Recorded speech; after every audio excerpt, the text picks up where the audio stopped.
So your topic for today is astrological healing gemstones. So for me, my relationship with crystals and gemstones is that I started feeling my hand chakras because of a crystal. So what sparked your interest for astrology and gemstones? That's a great question. And I suppose I'm one of those lucky people that kind of came into my dharmic calling without actively having to pursue it. I would honestly say that gemstones chose me. I've been working with them professionally my entire adult life.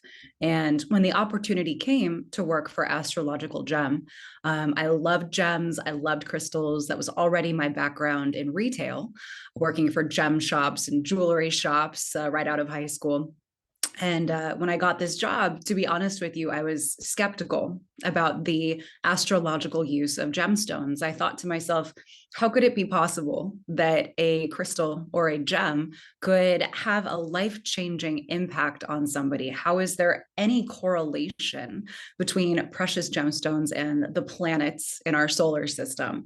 So as a skeptic, I took the job for my intrinsic love of gems, and just watching the results that people were having converted me into I would say a believer, but it was a journey to become a believer. I tend to have more of a scientific mind.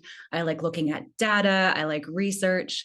So in order to convince myself that this actually made sense on a tangible level or a predictable level, I began studying Vedic astrology, which, for anybody who doesn't know, is an ancient form of astrology. It originated out of ancient India. It's probably one of the oldest forms of astrology, and in our experience, it's the most accurate.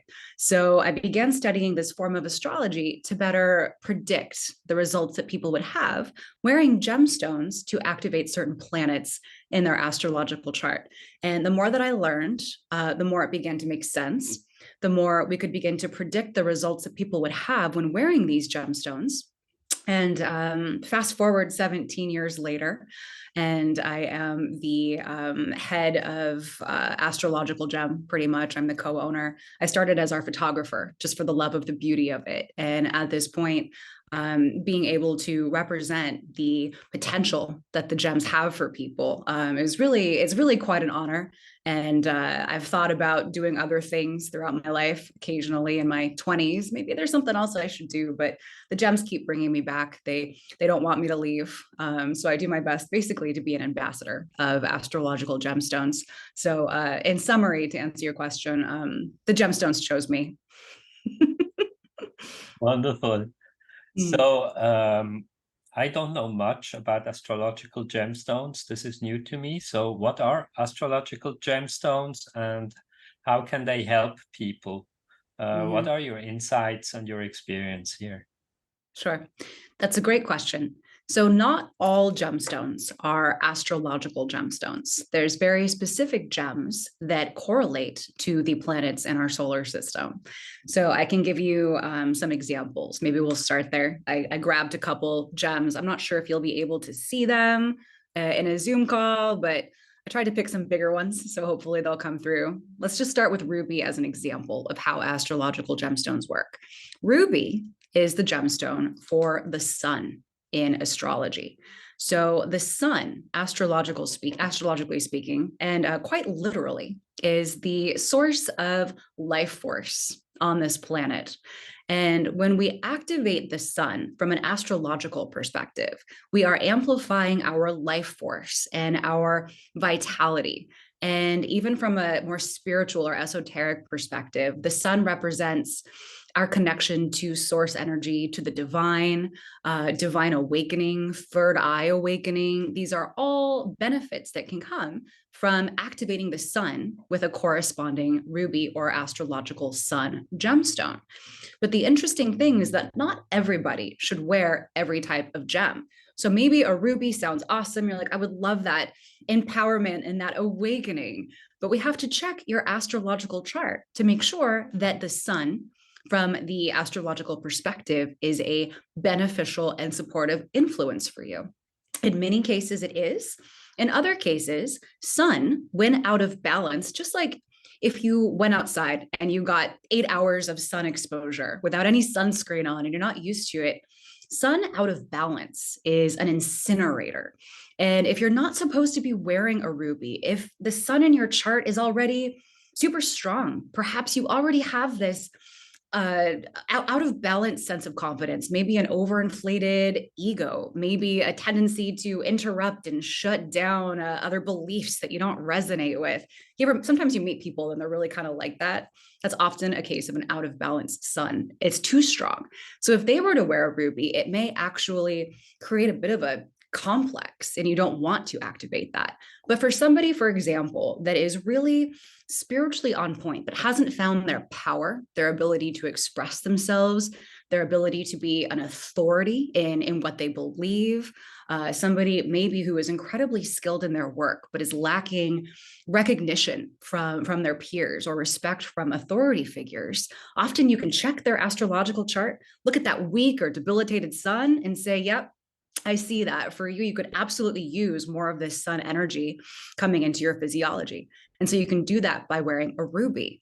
And the interesting thing about activating certain planets with gemstones is that we can see circumstantial changes. Often people will report all of a sudden their peers are more receptive to their ideas in the workplace. But at the same time, there's internal changes. All of a sudden, people really calmly and confidently are speaking on behalf of what they believe in a way that's more magnetizing and inspiring to the people around them than it used to be.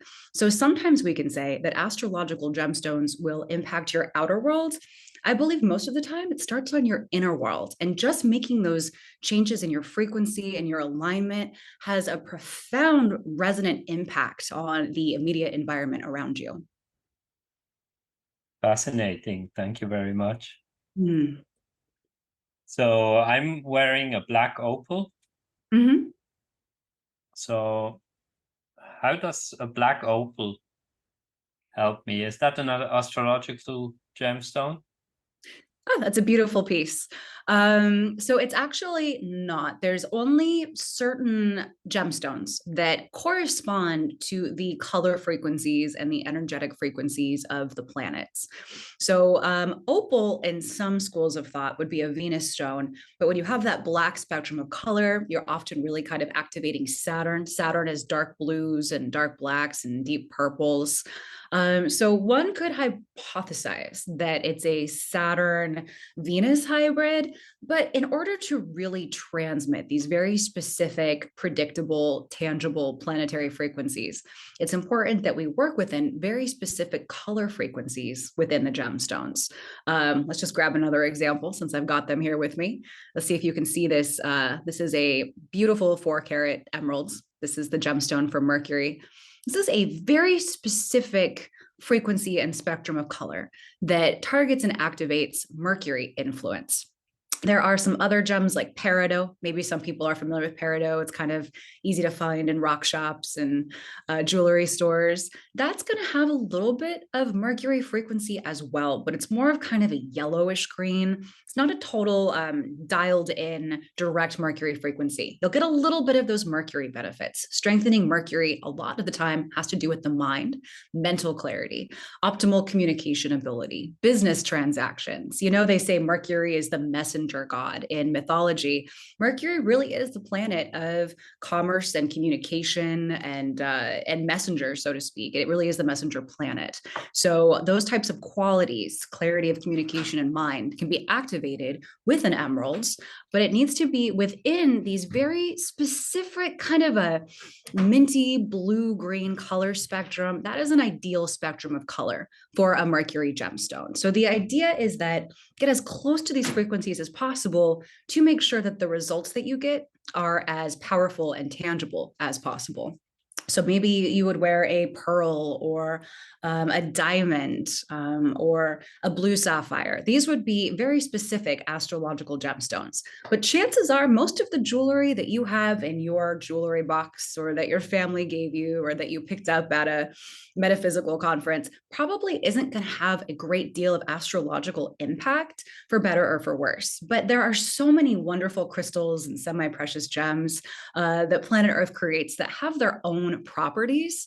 So it's not that other gems are simply not powerful. It's just that they're not going to target the planets and activate very specific karmas as found in your astrological chart, the same way that astrological gemstones do.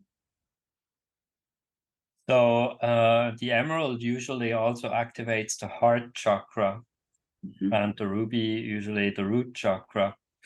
So does that also influence the suitability of a gemstone to be used as astrological gemstone, or is that also taken into account? In many times, it can overlap. For example, if you are a Gemini ascendant in Vedic astrology, you are ruled by the planet Mercury. Mercury rules over your first house as a Gemini, and it also rules over your fourth house, which is the house of heart. So, in the case of a Gemini ascendant and overlaying a gemstone's properties to their physiology, in the Gemini case, this would impact the first house, the mind, mental health, mental clarity, also the fourth house of heart and emotional peace. And in that particular case, we'd see a direct connection to what you mentioned about the heart chakra being activated specifically. So there are times that you can see these kind of parallels and overlays. And the thing is that also really must be addressed is that even if you have an emerald, but it's not proper astrological quality, you'll still get that color frequency that could perhaps activate the heart chakra regardless of your astrological chart. But in order to get really tangible benefits from an astrological gemstone, it needs to be as flawless as possible. So if you were going to look at this gemstone under magnification, you would see it's incredibly clean. The degree of flawlessness is going to allow these frequencies to come through in a non-distorted way. The more included or low quality the gem is, the less planetary frequency can come through it flawlessly. But again, they still can have healing benefits. They can be very general. So a ruby that you got from your grandmother, it's been passed down for generations. You might hold it and experience this, like you said, a first chakra activation, but it's probably not going to have predictable, tangible results on your astrological chart unless it's 100% guaranteed natural and untreated, extremely rare to find, and as close to flawless as possible. So astrological gemstones actually only comprise a minuscule percentile of the precious gemstones that are out there. There's very specific quality criteria that has to be adhered to as well. So from what I understood, it's really the clarity or the quality of the gemstone as well as the purity of the color frequency. Yes, yes. The greater the color saturation, the more intense the results are going to be. And it absolutely has to be unheated and untreated in most cases. 99.999% of sapphires on the commercial market are heat treated. And they do that to intensify the color, to clarify out any visual impurities, make a cloudy stone look crisp and clean and sparkly. But you effectively kill the spirit of the gemstone. When you're practically heating it to its melting point, it stresses it out. It's not the same stone when it comes out of the treatment. So it's really important that the stones that you get are guaranteed, natural, untreated, and came out of the planet as flawless as they are now. Thank you very much for pointing this out. And that's really important to make sure you have a good quality source and you know that it's been untreated. Yes. So what do your customers that are looking for astrological gemstones, what are they looking for in terms of benefits? I love that question too. And one of the number one things I ask people when they contact me is, what are you looking for? What do you want? It's so important. I had somebody the other day actually call me up and she was like, can I target specific problems in my chart by wearing gems? And I said, yes, but what if we reframe that and ask, can we target specific goals that you have, you know, or intentions that you have? And this is so important. And humans are somewhat predictable. We can often kind of categorize the goals that people are looking for when they call me. There are people looking for health, and gemstones can impact health, but often on a vibrational level first. If somebody is physiologically out of balance due to chronic stress, for example, they might be a great candidate for gems because a lot of that is energy work. Often people will call me because they are having relationship problems. That's another huge part of our awareness is our relationships. And so we can target very specific planets to work on that. But to me, it's very important that I'm working with somebody that has a high level of accountability for what they are bringing into their relationship themselves. All relationships are two-way streets. And if somebody calls me up and says, I'm having so many problems with my husband, can you look at my chart, recommend a gem to fix my relationship karma because my husband does this, my husband does that, and it's all external complaint. I know that it's going to be a little bit more work to get that self-awareness, which is where the gems are going to start. But I have other people who are so willing to say, I'm participating in this dysfunction in my relationship and I would like to do better. I would like to check myself when I'm getting these emotional triggers coming up that are old patterns. I would like a gem to help me clear my relationship karma that I'm trapped in, get through it, and become this much higher healed self. So when I show up in partnership, I am comfortable in my transparency. I'm clear in my communication. My heart doesn't feel guarded and defensive. You know, I want to be so connected with my partner. And we can look at the karma of relationship in the person's astrological chart and recommend gems that can really help those higher qualities flourish. And it's the exact same thing with career, which is another thing that people call me up for. If they're having problems at work, same thing. We might not have gems to magically fix your boss or your coworkers, but we can allow you to show up in a much more bright and brilliant and integrated way. And that is all energy work. So another thing people call me up and ask about is their spiritual integration. And I love that one because again, that's a serious energy work thing. And that's where the gems love to shine, is getting us in alignment, helping us be as bright and vital and open and in alignment and integrated as possible. So really there's a whole range of benefits that come when you're shaping yourself up in that way. But I would say health, relationships, career, spirituality, and finance, bringing more wealth and abundance into your life are probably like the 5 most common things we get calls for.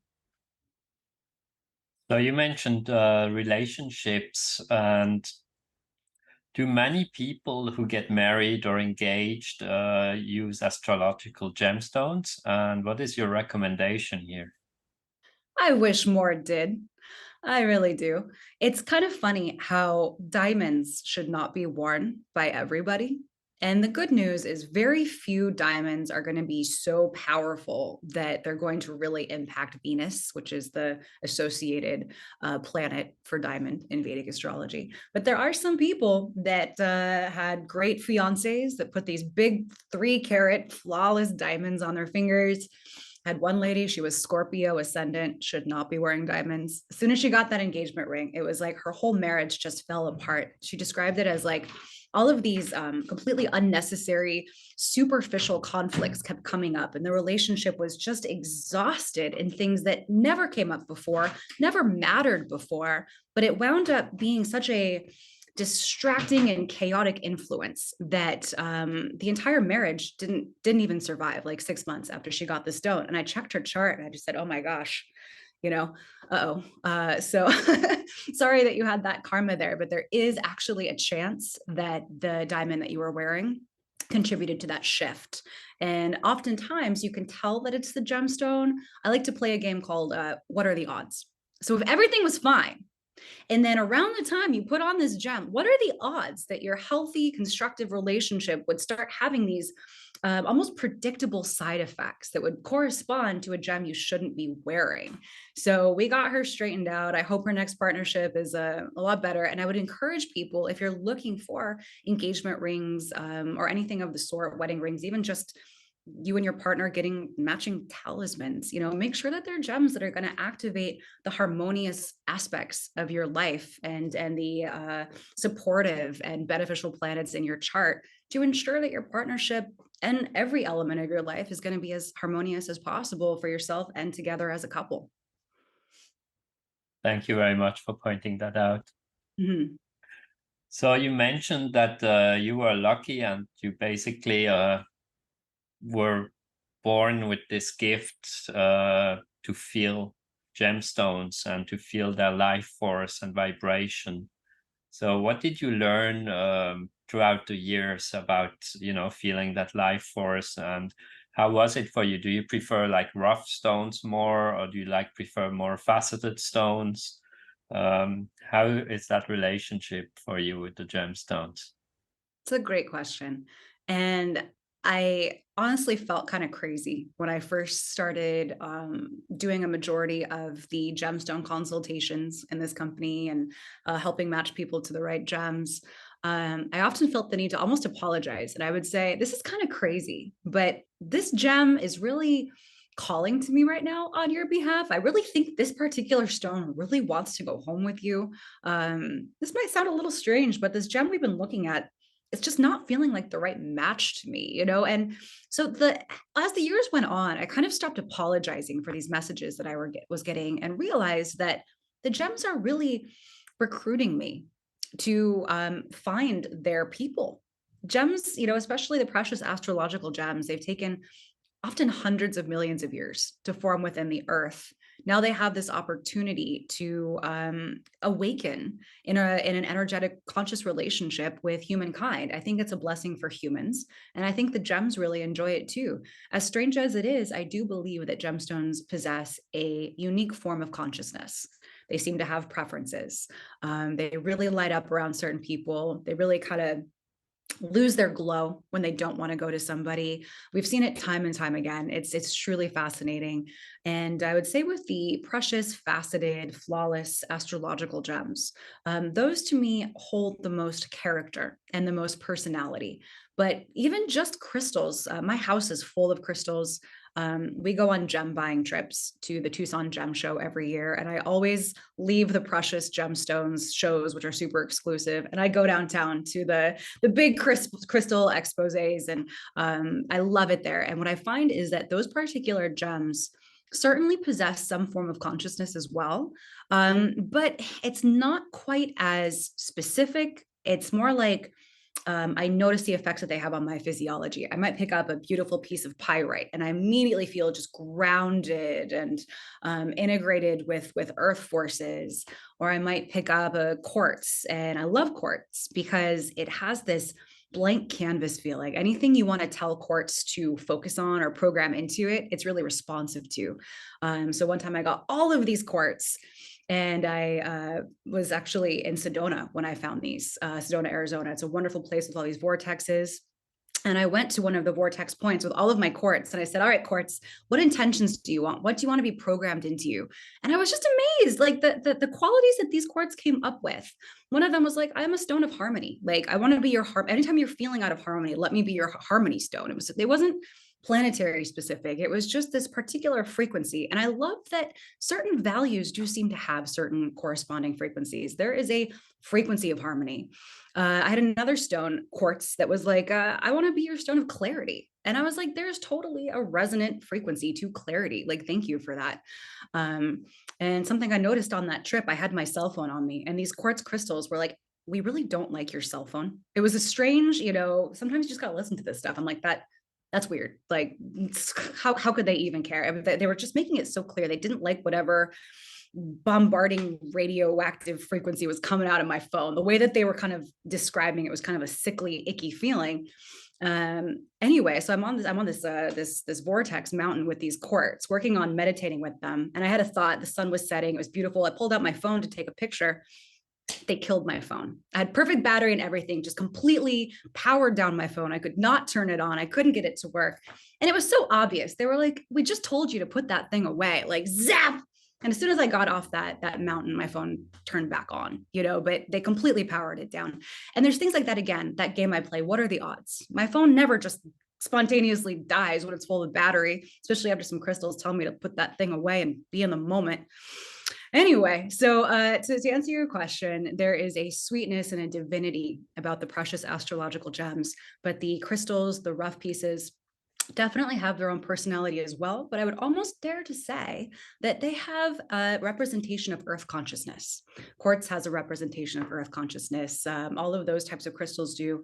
And the precious astrological gems tend to represent the consciousness of the outer planets a little bit more, which is definitely a different flavor. Thank you so much for sharing that story.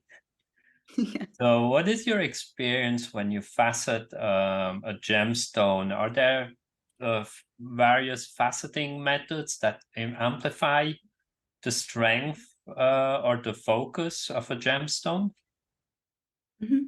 Yeah, I think so. When you facet a precious gemstone, you are able to allow it to really bounce around and play with light in a whole other way.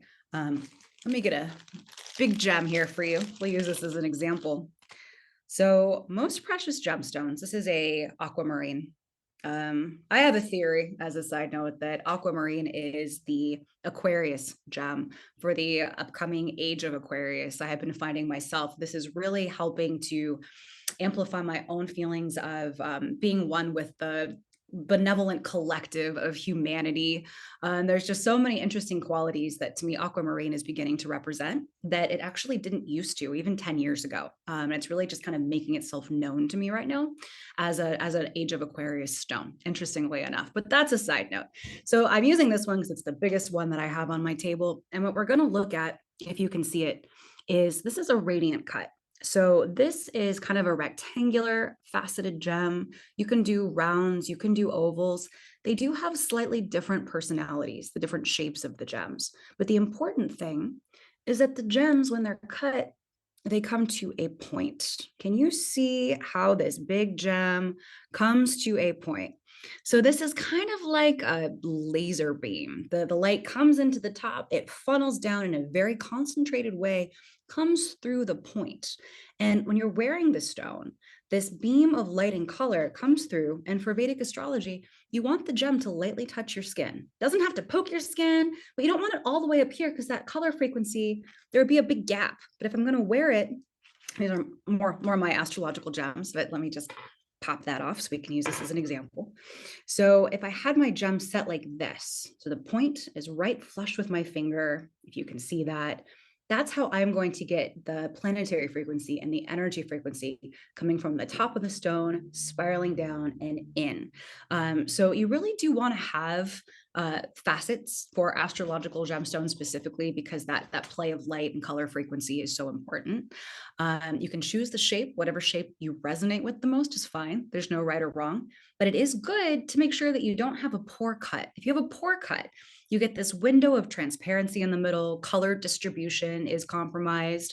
I really like stones that have a nice degree of symmetry. If they have significant asymmetry or there's something that's visually out of balance, I think that the energetic properties of the stone are diminished a little bit. So it just so happens that the most beautiful ones within the realm of astrological gemstones tend to be the most powerful ones as well. Thank you so much. Mhm. So, the clear quartz crystal, usually they can have like a masculine side and a Mhm. feminine side, and the energy is different. Like the Mhm. masculine side is rather warming, Mhm. and it's like, when you have like ants in your fingers or hands, and the feminine side is usually cooling and more diffuse. Mhm. What is your experience with astrological gemstones? Do they also have this kind of property? Yes. Interestingly enough, they do. It's a little bit different, but I have observed that the qualities of masculine and feminine, as you described, one is more fiery, one is more diffused and cooling. These polarities we see them within the planets. Venus and Moon are considered more feminine. Mars and Sun are traditionally more masculine and have more to do with masculine qualities, being outward. Mars is the planet of battle, things that, definitely are more associated with the masculine side. Even when it comes to, for example, ruby. This particular gem, a little hard to see there, but this is more on the pinkish spectrum for ruby. You can get very vivid, intense, fiery red rubies. Those unquestionably amplify more of the masculine nature of the sun. And the pinkish red rubies have a considerably more feminine quality in that they impart influences of creativity and other things that still have to do with the sun, but not in that same way. So even within specific astrological gems with the different color spectrums, you can see same thing with red coral. Red coral from Mars can be very almost too invigorating for some people. And if that's the case, you can go with pink coral, which is arguably more feminine. It's softer, it's sweeter, but still gives that extra bit of energy and motivation. When it comes to the cuts of the gems, which is kind of as close as I can get to your question with the quartz, how you've got different like faces that have different masculine or feminine qualities. I would say that oval and round, when it comes to the cut stones, have a little bit more of a feminine quality. Like this, we kind of have an oval here, and then the rectangle, arguably just a little bit more masculine. And I never tell people that, but I've noticed that my women identifying clients frequently do go with that oval. Yet, if they're looking for something to enhance their professionalism or their business success, often those types of people, myself included, go for the more square cuts. So there is something so subtle, one could even argue is professionalism and work. Is that a more masculine quality? I don't know. You can divide and polarize anything however you want to, yeah, in terms of softness and sweetness versus assertiveness and heat, we can definitely delineate those qualities within the gems. Thank you very much for that insight. That was fascinating. Mhm. So crystals or clear quartz crystals are known to be amplifiers.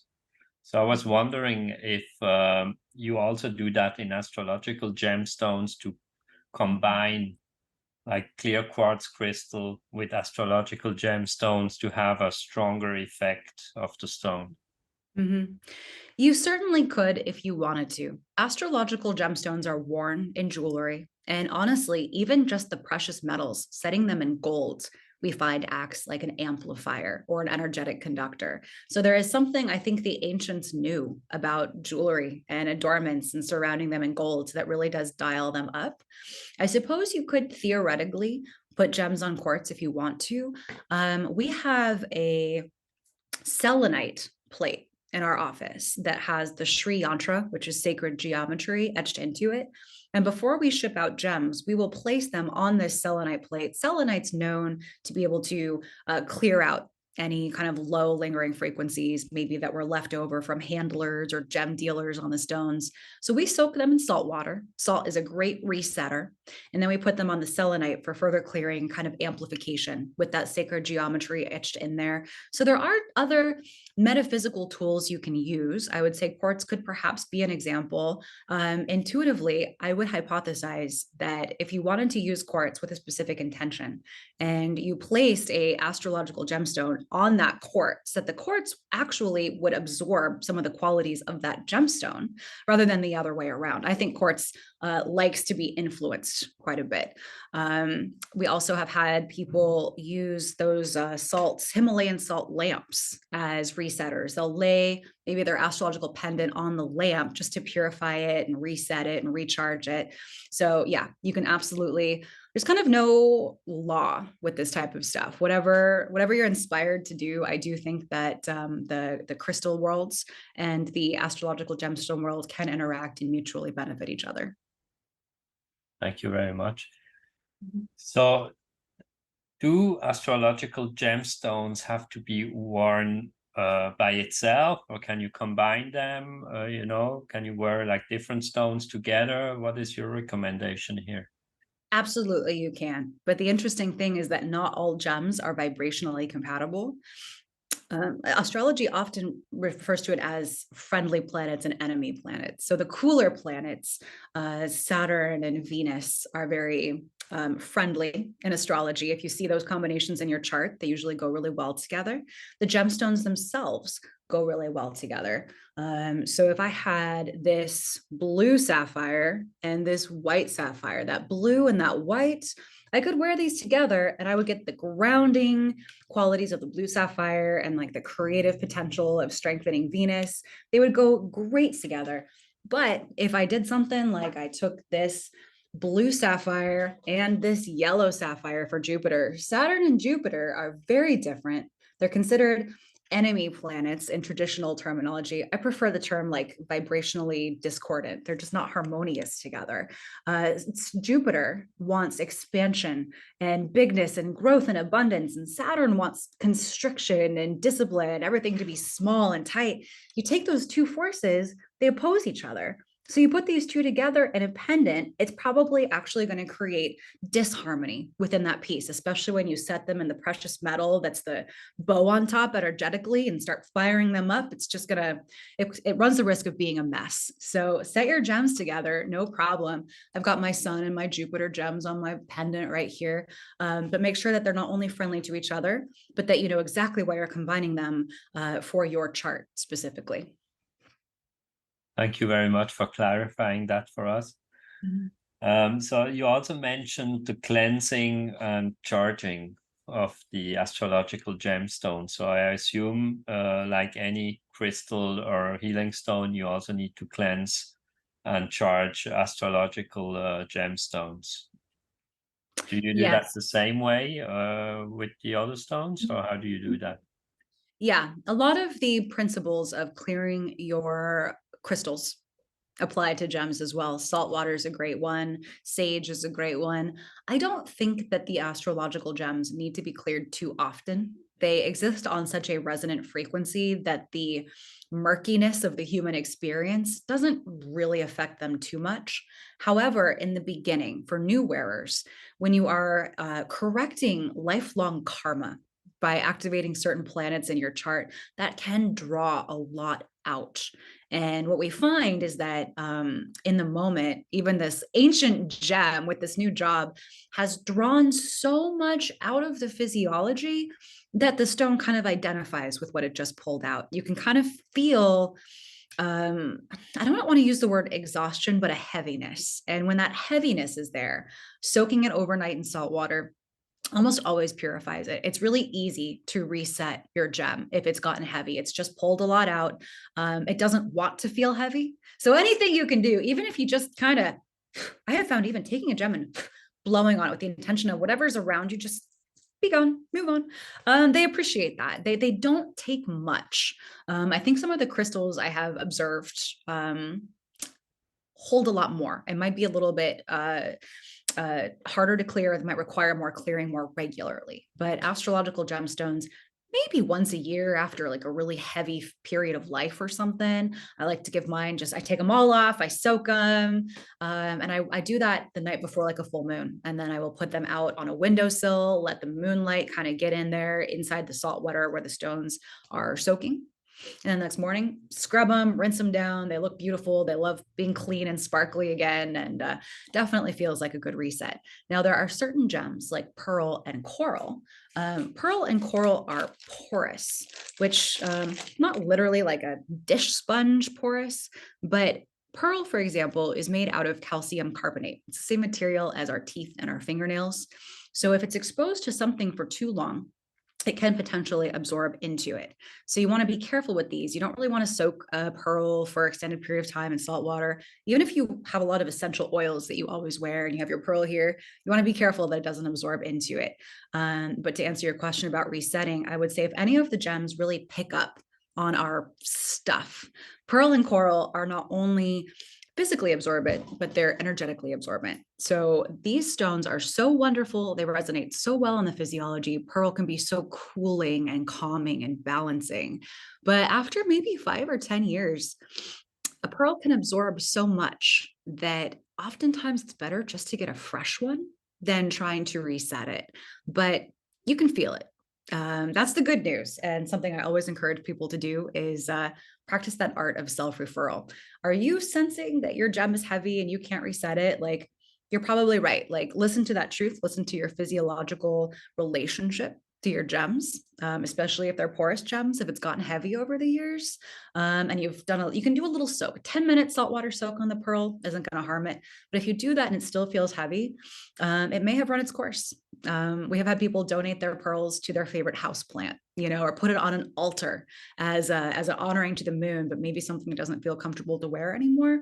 That usually doesn't happen with the sapphires and the rubies, but pearl and coral, if it happens, it's totally okay. Thank you very much. Mhm.